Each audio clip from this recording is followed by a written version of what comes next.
Hi, welcome back to the Life of Cook. I'm Cook and this is my life. Today we are making a resin table, a resin pour table. So what we've started with is we've got this frame. It's basically just plastic on the bottom, wood on the outside, and then we sealed it all the way around with fast setting caulking.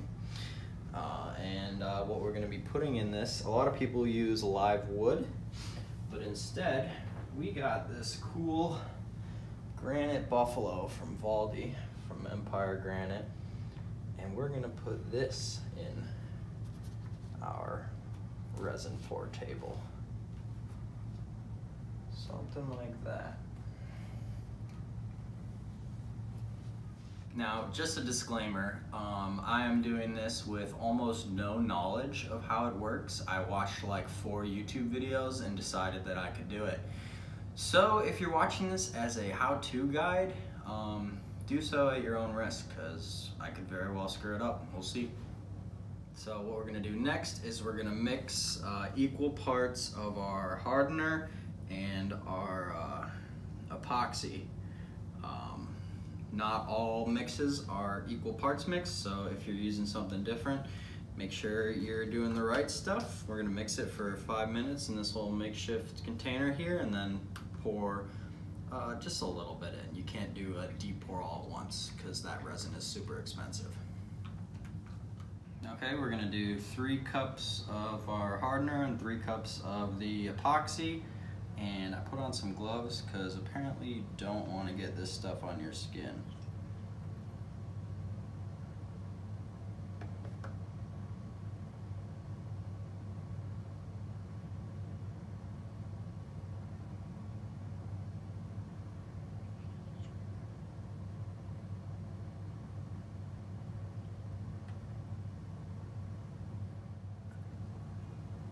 Oh man, she's thick.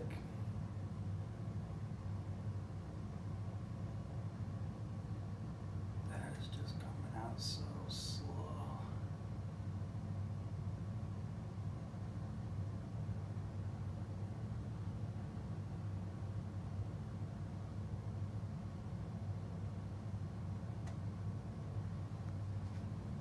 And the next step is to mix this for 5 minutes. Apparently, if you think you've mixed it enough, mix it for a whole nother minute. Okay, next we're going to start pouring. Oh, I almost lost the spoon.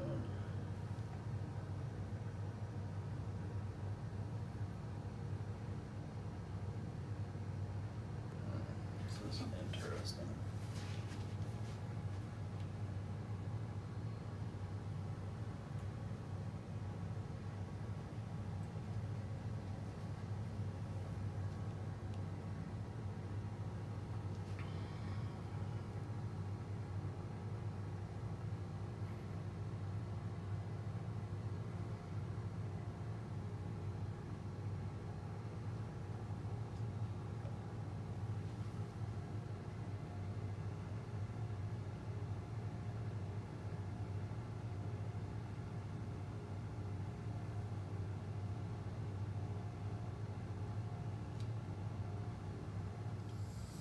Alright, now what I'm doing is using the torch on this.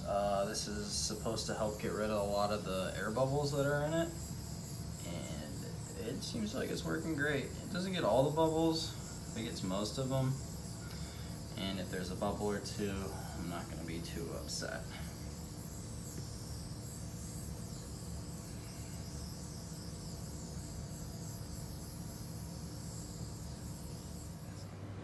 Okay, so the final layer of resin is poured now. It's going to take a few days to cure, honestly, since it's so thick, and I just keep whenever bubbles coming up hitting them with the heat gun. Bonus points, if you comment below the step that I skipped, we'll give you 1 free nothing. Okay, so it's been a few days, our resin is set, so now we're going to unscrew our mold and try and get it out. Now, one thing you are supposed to do before you do this is put like a wax in your mold so that when you take it off, it comes off easily. We bought the wax, forgot to do it. So we'll see how this goes.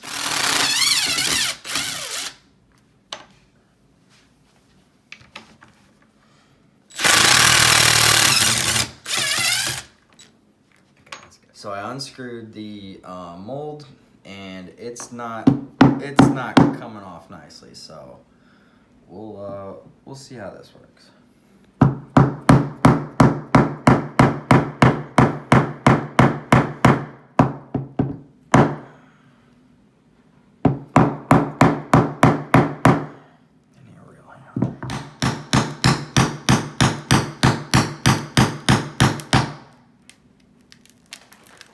Okay, so it took some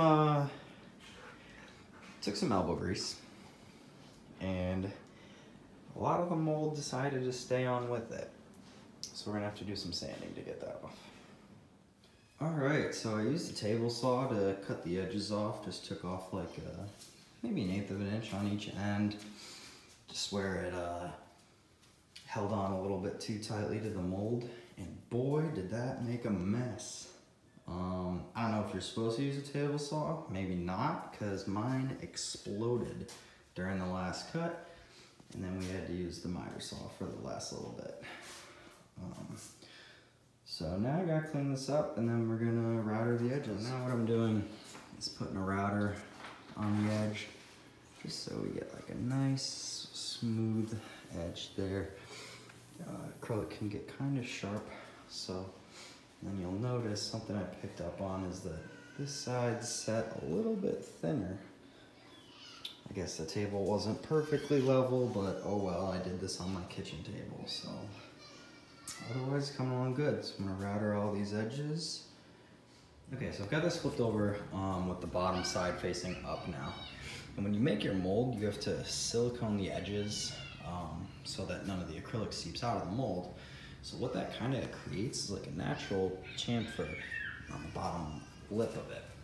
All right, so I just hit this one with the 1/8 inch router bit, and as you can see, there's still parts that are it's the silicone or the caulking here that are in it. So what I'm gonna do is try the 1/4 inch and see if that completely knocks out the silicone, and then I'm left with a nice rounded acrylic only edge.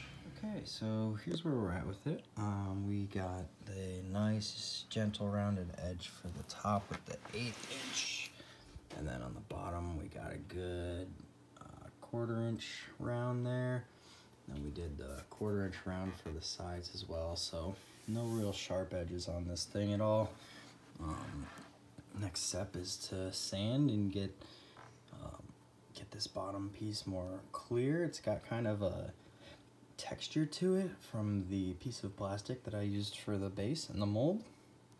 So we'll kind of sand that out, or maybe leave it, who knows. It kind of gives it a half transparent look to it.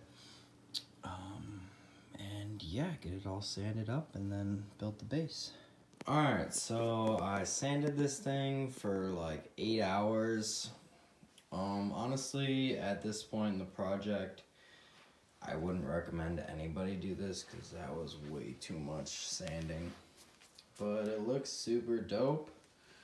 Up next is to build a table for the bottom part of it. Alright, next step is going to be build or buy a base. I built mine like this, and now I just have to sand and paint it. And then this table will be done. Alright, so I just put the last coat on what's going to be the base of the table. I decided to go with white. I don't know, this might end up being a placeholder for a better option. Honestly, I've been super busy, and I think I could have put a better effort into this. We'll see how it looks. Alright, here is the final product. Need to wipe it down, it's a little bit dirty, but yeah, that is the Buffalo Bills resin pour table.